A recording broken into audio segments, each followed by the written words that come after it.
Namaskar. Hello and welcome to PGurus channel. I'm your host Sri Iyer.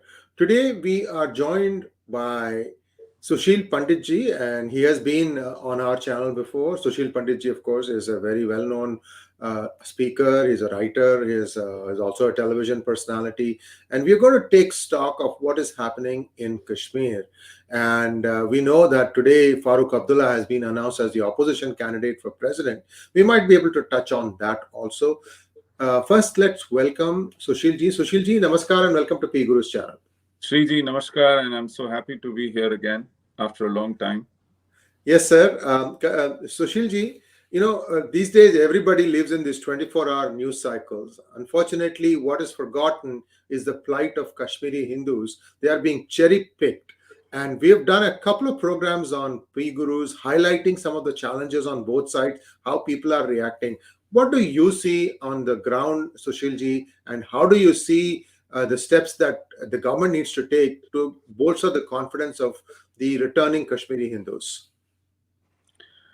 Thank you, Sriji, for picking up this issue.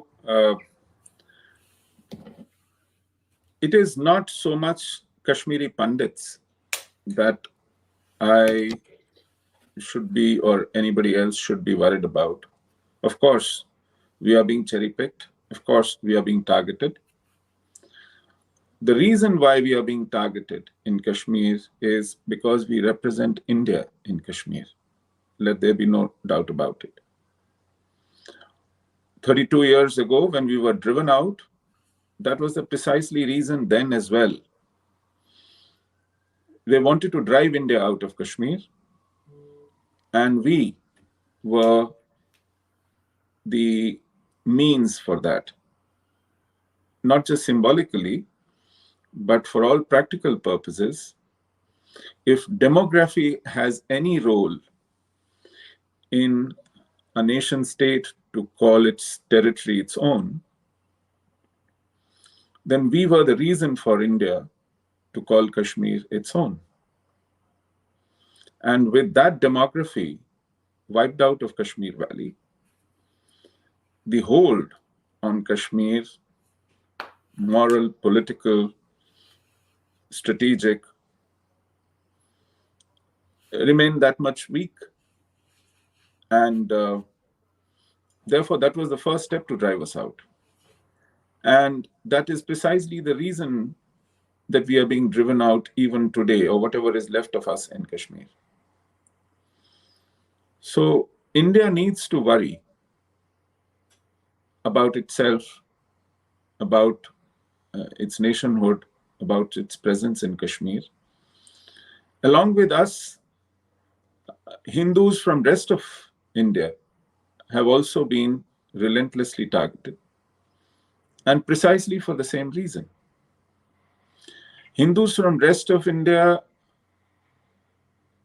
perhaps do not, at least in the eyes of Jihad, do not have as much claim on Kashmir as they themselves, jihadis themselves, concede, though as a part of lip service. But Kashmiris, because they belong there and because their expulsion from the valley has brought illegitimacy to Jihad all over the world, therefore they pay such lip service about Kashmir belonging to all Kashmiris, including Hindus. But they have no doubt in their head about Hindus from the rest of the country. And this happens because nothing has changed on ground.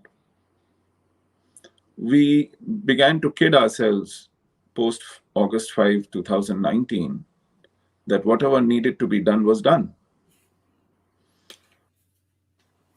Though all that was done on August 5, 2019 was change the de jure character. In our annals, in our statute books, we altered Article 370, and President of India, through a series of signatures on different documents, altered the character of the territory of Jammu and Kashmir from state to a union territory, and carved out another separate union territory of Ladakh from it. All that was de jure.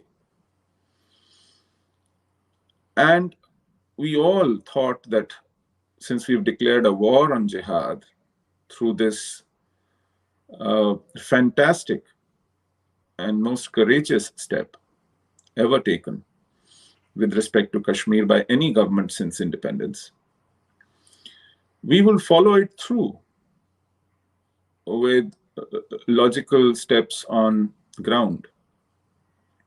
But that was belied. We all thought it was the first step, and the powers that be, Prime Minister downwards, thought this was the only step they needed to take. In fact, instead of following it up with a whole series of other steps, they took a couple of steps back in the months to come. And hence, the situation is now far worse than how it obtained 32 years ago. Even those who stayed put 32 years ago have been forced to pack their bags and leave, or have been shot dead. And the administration and those who are charged with our security are throwing up their arms, saying the police cannot provide security to every individual citizen, as if police did that anywhere else in the world, as if somebody was demanding that all citizens individually be provided with police escorts. So this is the situation we are in, and all because there is no consistency in policy. There is not even acknowledgement of the challenge that we face on ground. There is absolutely no coherent set of decisions or policy with respect to Kashmir. It's a state of drift, and a series of cockeyed experiments conducted one after the other. And those hapless Hindus in the valley who think, or who are tricked into believing that normalcy has been restored in Kashmir, pay with their lives for these adventures. Sushilji, let me ask you a couple of questions. First is, what do you think were the steps that were backward in your opinion, sir? Yeah. So on 5th of August, Article 370 was altered and substantively neutered. But on 31st of March 2020, when we were in the middle of an unprecedented lockdown, our Home Ministry surreptitiously issued what it calls a gazetted notification on domicile in Kashmir, which provided that only those who lived in Kashmir for 15 years consecutive will be called the permanent citizens or the domicile citizens of Kashmir. And only they will have the right for all kinds of employments in Kashmir, all classes of jobs, and several other privileges. So imagine Article 370, that was a huge barrier for citizens from rest of India to go to Kashmir, to stay there as equal citizen and to raise families and live normally, were given a huge hurdle of 15 years domicile. And the existing population, the majority population of Kashmir, was privileged again in the name of this domicile. I must remind your viewers through you that the neighboring Punjab has 0-year domicile policy, which means for any purpose, if the government of Punjab wants you to be a domiciled citizen of Punjab, all you have to do is to go to the nearest tehsildar's or SDM's office, show them your address proof with with a, say, bank account or some utility bill, and you will get a domicile certificate, even if you are there as a tenant for a few months only. But in Kashmir, it is a 15-year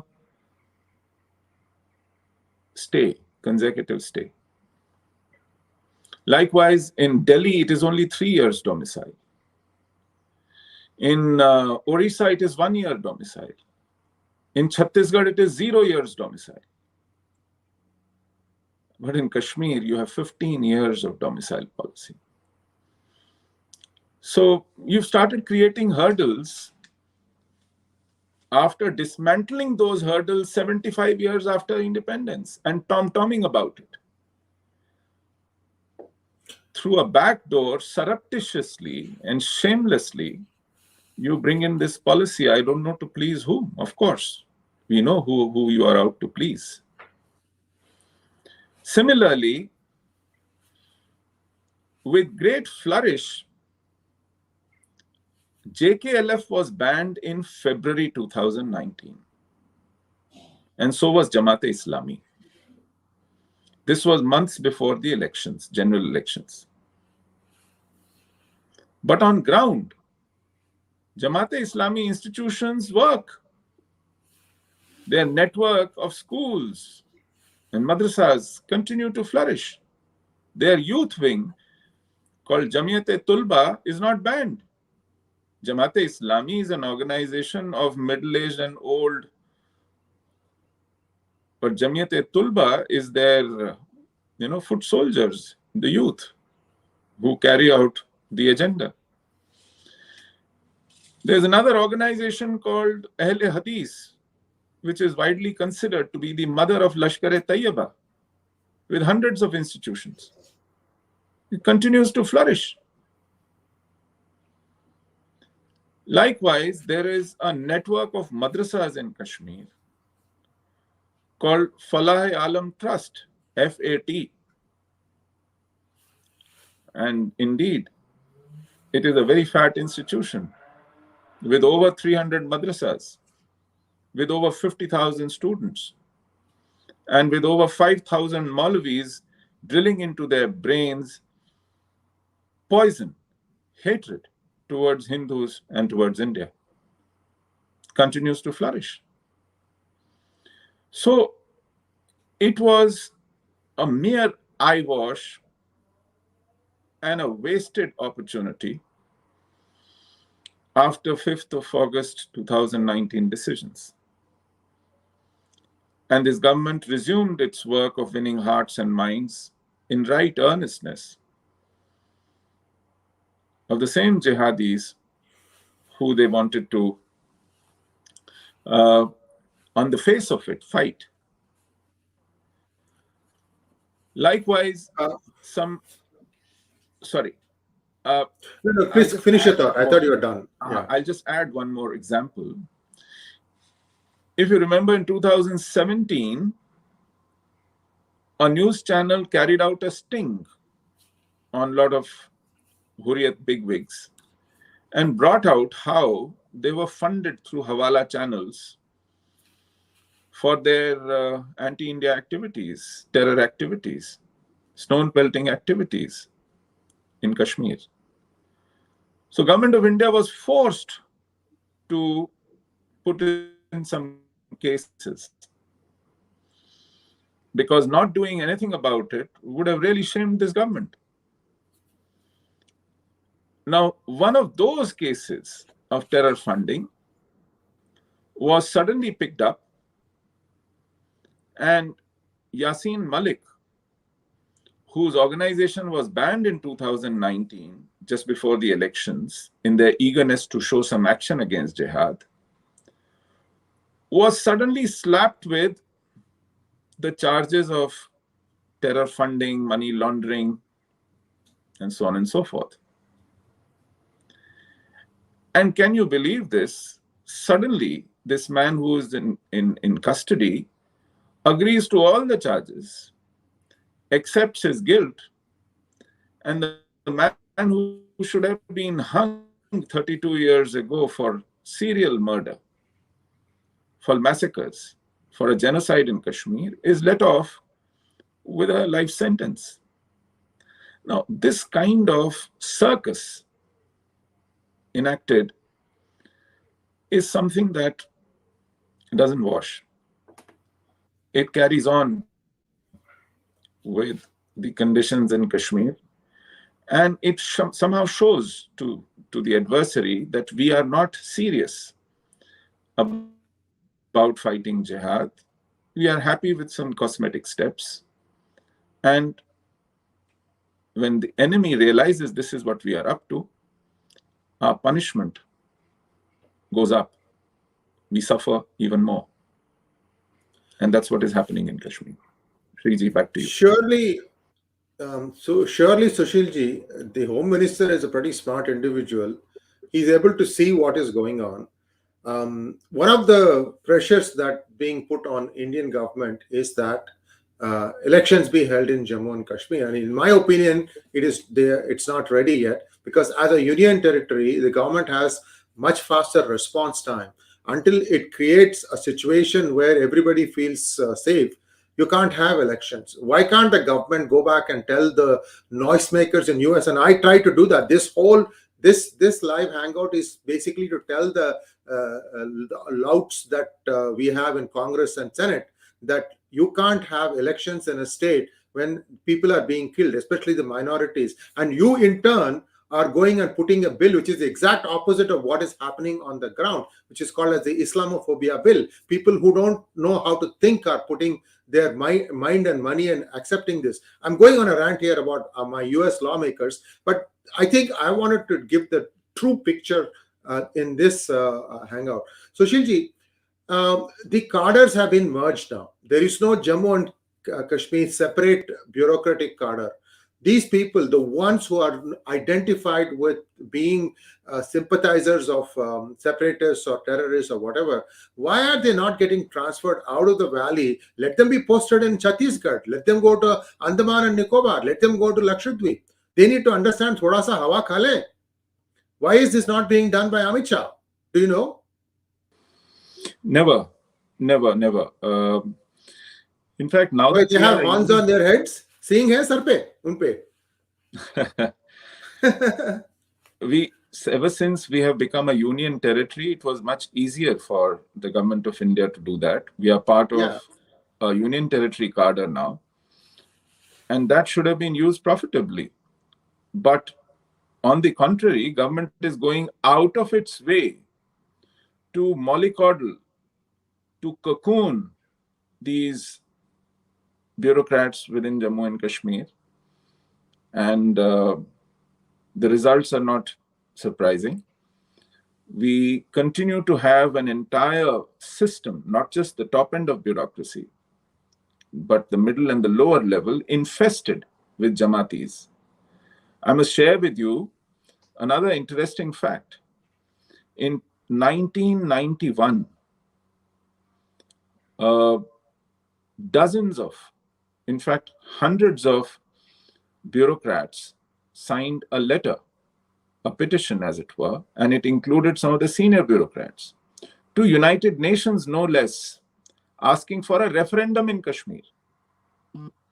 Can you believe this?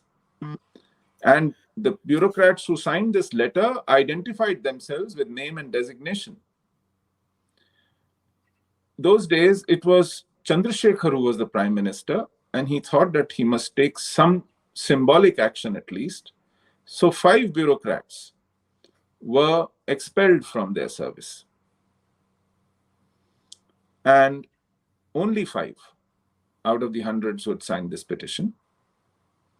And even these 5 were taken back by the administration with all the back wages, with all the promotions and increments and retirement emoluments. Such is the stranglehold of jihad over bureaucracy and over political decision-making in Kashmir.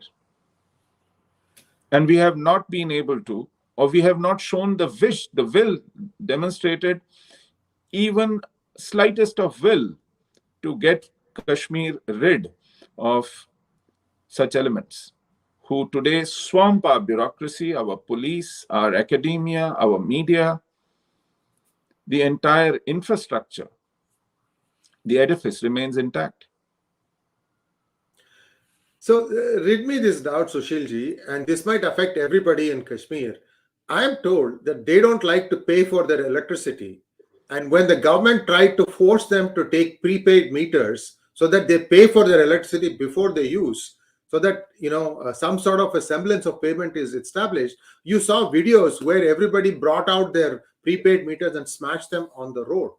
Now, one of the challenges that the government says it faces is that there is new software coming over that's being used over internet, like for example Telegram or some variant, and that is how terror, acts of violence are being spread around, or messaging is being spread around from Pakistan.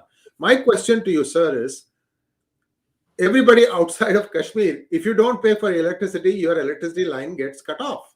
What is so special about them? Why can't the government say, if you don't pay for your electricity, you don't get electricity, period, turn it off? Just one night is all it will take. Everybody will line up and start taking their prepaid meters and preserve them with their lives. Why can't they do something simple like this, Sushilji? What is stopping the government? It's a no-brainer. If it has occurred to you, I'm sure it must have occurred to anyone in Kashmir. But the point is, they have spoiled the entire environment there, spoiled them rotten with freebies. In fact, Kashmir gets 10 times higher outlay per capita from the central government compared to UP, which is a poorer state. Kashmir has the highest per capita cars in the country. That should tell you how prosperous Kashmir is. And yet, because we don't want to alienate people, we are out in the business of winning hearts and minds. We are willing to do charity at the expense of poor Indian citizen. That's the only reason that comes to my mind and nothing else. We've been used to paying a ransom to buy peace in Kashmir. We've been used to releasing terrorists in order to secure freedom for Home Minister's daughter. In Kashmir, India routinely comes down on its knees in order to buy some short period of calm and normalcy in Kashmir. So where do you even contemplate enforcing such laws or such systems in Kashmir? So, Sushilji, amidst all this stuff, now the opposition puts up the candidacy of Dr. Farooq Abdullah as the president of the country. What have they done? They have shot themselves in the foot. Mufti Muhammad Saeed as a home minister was the worst home minister ever in the history of India. We are still paying for that. Yes. And you now want to have a president as Farooq Abdullah. This is typical. In India, in fact, I was asked this question a few hours back by an anchor. I said, this is our tragedy.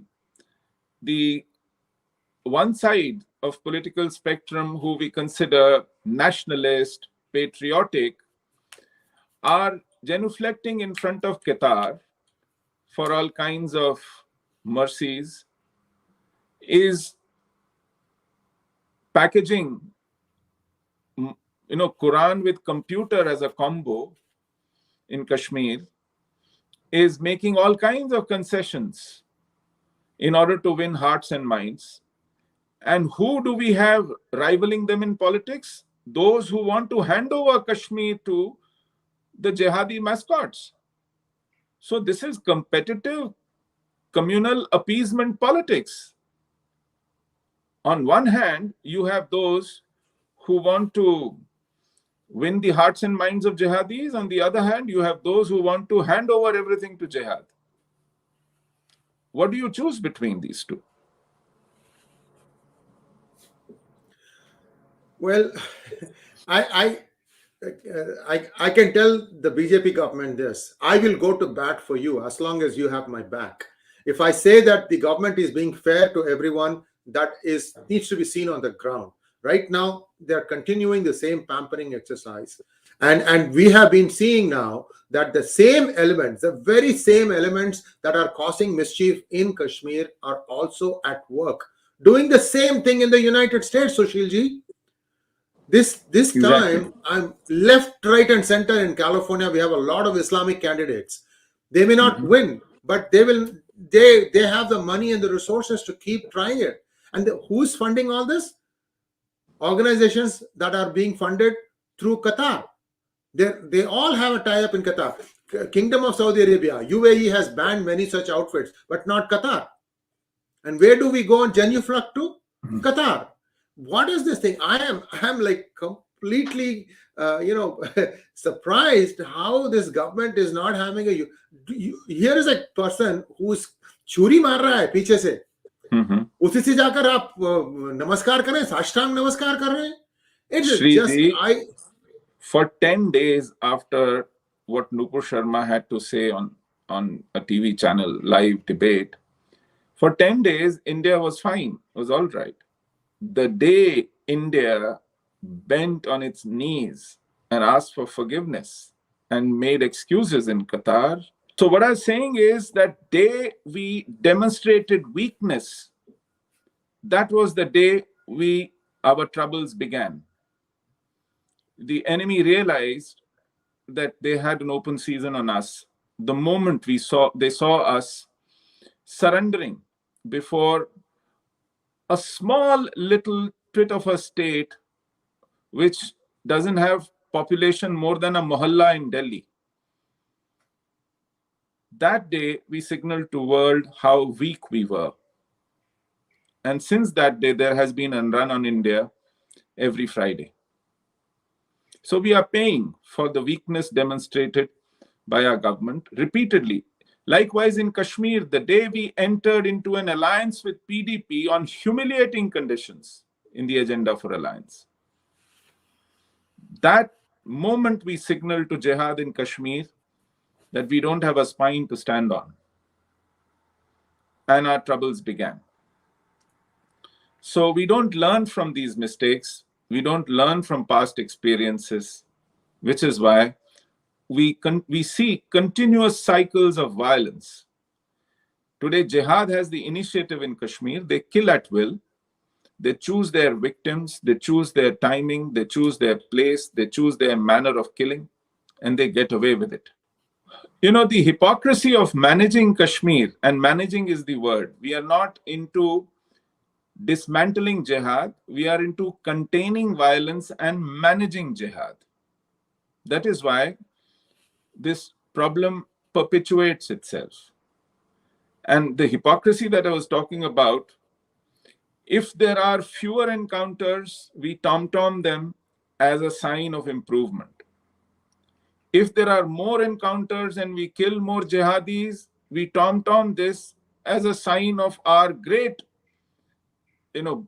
bravery in Kashmir.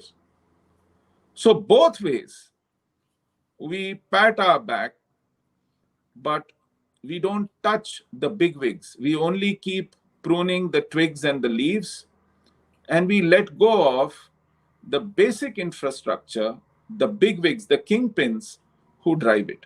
They roam free, and they have all the wherewithal for producing more such fodder for their jihad through madrasas, through mosques, through indoctrination camps, and this becomes an unending process. A lot more to be done in Kashmir. And Sushilji, I would request that we again reconvene in 2 to 3 weeks' time, because as long as this kind of lumpen candidates are put up for president, he's a joke. He's a joke. He should have That's been all I can tried. say. He should have been tried for being an accessory to genocide. It was under his watch that Hindus were emptied out of the valley. It was because of his decisions preceding our expulsion that the things got aggravated. Till date, no government has brought out a white paper on his misdeeds. Nobody has tried him for being an accessory to our genocide, which should be done. Absolutely, Sushilji, and I have a lot of information about this individual, his corruption, and I've just gotten tired because I keep writing all these things after doing meticulous research on PGurus, but the government doesn't act. It's a waste of time when you spend hours and hours and then put up all these data only for the government to do nothing. I'm still waiting to see NDTV being charged. Remember that the information given by NDTV resulted in the death of many of our Jawans in the Kargil war. And for True. one day, they were supposed to go off air for anti-national activities. This government could not even enforce that. Shame on them. Absolutely. In fact, it was this Abdullah and, of course, the Muftis that this government on the floor of Parliament accused of dragging Kashmir to disaster for all the corruption and wastage of government funds. And they put them in house arrest, in home detention for barely few months. They couldn't bring out a charge sheet against them. They didn't try them in the courts. And what happens?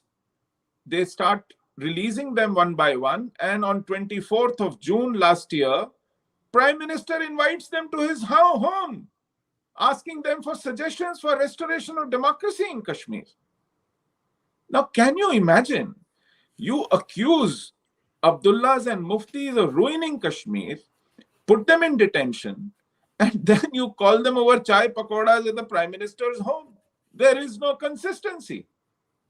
You send the former Raw Chief, A.S. Dullat, as an emissary to their house while they are in home detention, and you strike a deal with them. I wouldn't be surprised if in a few months' time this government comes out with elections in Kashmir and collaborates with Abdullah becoming the new head of the government. Nobody should be surprised. No. I think that would be the grave miscarriage of justice until we go for 2-3 years, wherein not a single person is killed. There is no way there can be a civilian government in Kashmir, and just Khan Kholkar Sillena, India will not allow it. I think I'm going to try and raise awareness that first of all, some of these egregious subsidies being given, that needs to be taken back. They're all part of us. There is no special feeling anymore. Show it on the ground. There is no need for them to, if they don't want to pay for electricity, you don't get electricity, dude.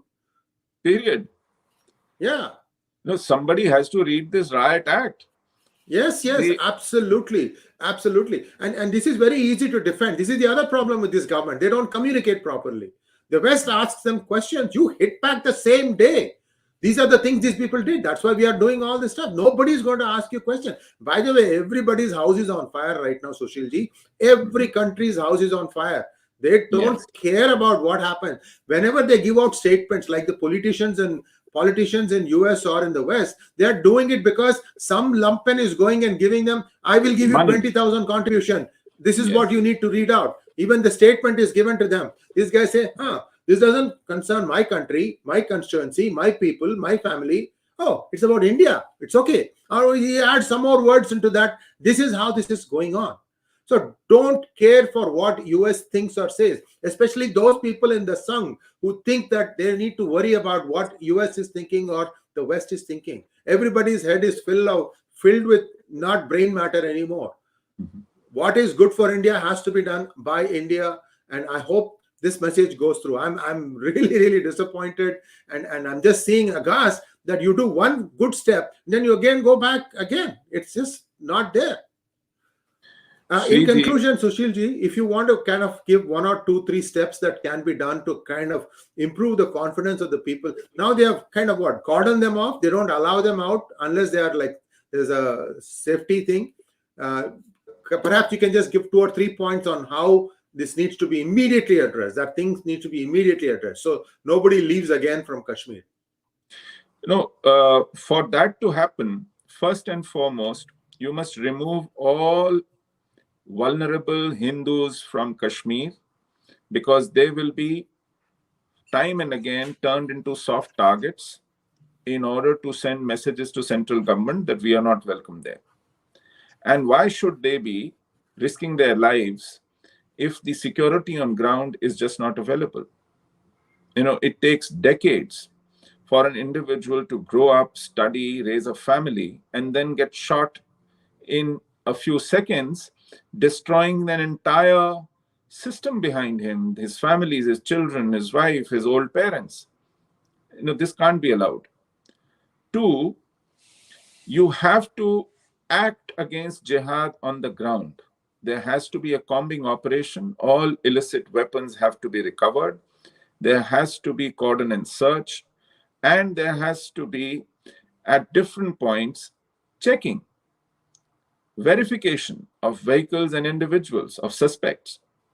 All that was thrown to wind, which is why even Pulwama happened. Three, this mindset that I will again be turned into an international pariah and a visa denied to me should not paralyze you from taking the right decisions. You cannot cover and hide and postpone decisions that need to be taken in the national interest. There are all kinds of considerations except national interest when it comes to decision making in this government. A great home minister is kept quarantined for more than a year. Riot after riot, he is not to be seen. We need a functional government, we need a clear-headed policy, and we need national interest as the topmost priority. In Kashmir today, even the local Muslim workers of BJP cannot sleep at home. 400 of them are kept in safe houses by the BJP. If such is the case with BJP workers who are local Muslims in the valley, what security are you promising the hapless Hindu there? So we must not just manage headlines and create a semblance, an appearance of security through some tricolors being waved from shikaras or some Janmashtami tableaus floating out from Lal Chowk, and those video clips moved around the country claiming that everything is normal in Kashmir. This kind of headline management or event management cannot be a substitute for real security on the ground. So that seriousness has to come in.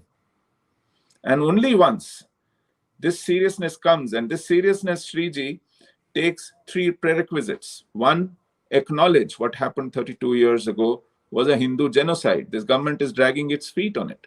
They still don't want to admit to it. Two, please punish those who were guilty of this genocide. They still are roaming free, no cost, no consequences to them. Not a single massacre, murder, rape has been tried in the court of law, and those who have self-admittedly done that, punished. Not even one. And three, all the encroachments on properties, which is nothing but an incentive to commit genocide again in future. If you do not reclaim them back, you will continue to have this incentive for another genocide in future. So you have to take back all the homes, all the lands, all the orchards, all the shops, all the businesses usurped in our absence. And there has to be a law for that. A genocide tribunal to try all those who were directly involved and who were complicit in this. Unless these steps are taken, you will never see normalcy returning to Kashmir. And I don't see this dispensation doing this because they think we were not responsible for what happened 32 years ago, and therefore we have no such compulsion to set things right. We just have to manage Kashmir in the tenure we have in the government. This kind of attitude will never, ever set Kashmir right. So attitudes have to change. On-ground situation has to change. Policy has to change. Otherwise, we will be drifting from one disaster to the other. Thank you very much, Sushil ji. This has been an eye-opener, especially the fact that you mentioned that 400 BJP Muslim workers themselves don't feel safe anymore. This is a very, very critical point in life in the history of Kashmir. And I don't know. I don't have all the answers. I don't have any answers, as a matter of fact. All I can say is raise awareness. And I'm hoping that some of the staff in Congress and Senate in the US also watches this.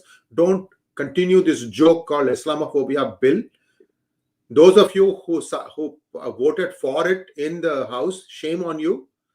I hope you don't get elected, including some of the Hindu Americans, because I'm that angry. They could have easily abstained.